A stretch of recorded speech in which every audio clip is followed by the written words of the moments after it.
This is how to reconstitute your ipamorelin. You'll have a bottle of water and a bottle of dry medication.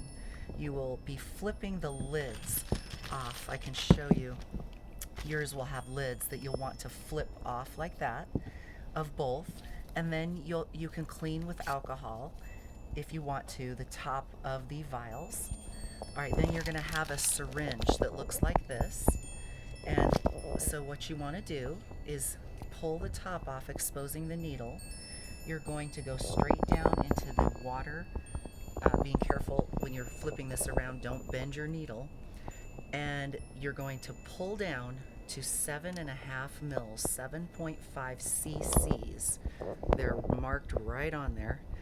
And you'll see that hash mark there. It's halfway between the 7 and the 8. And it's important that the top of the stopper and not the bottom is touching the 7.5 cc's. So that's a very common error where people will be looking at the bottom of the syringe rather than the top of it. So you can see I'm pulling. It takes a moment, but just keep pressure on it and you can see how it's filling up. Okay, so I'm getting closer to 7.5 mils. This is for ipamorelin or other peptide injection. Okay, here we go. So you can see that the top of this syringe is at the 7.5 right there, that line. It's kind of, it's sort of bubbled up. And it's not flat, but that's okay. The line is where you want your 7.5. So I'm going to carefully turn it over without bending my needle, pull my needle straight out. Now I'm going to go straight down into my ipamorelin vial, and it might pull the fluid in, or you may have to push, but just gently squeeze the fluid in all the way, just like that.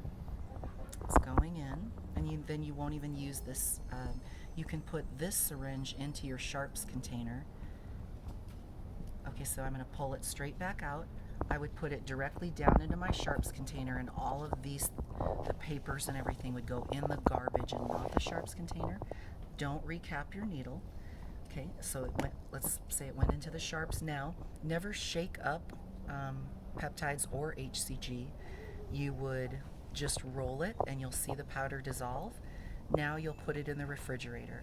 You may not want to draw up your medication over a ceramic floor, or you could drop it and break it, and then you can't get a refund. So be very careful when handling your vial that you don't drop it on the floor and break it, or on the countertop and break it. And that's how you reconstitute your ipamorelin.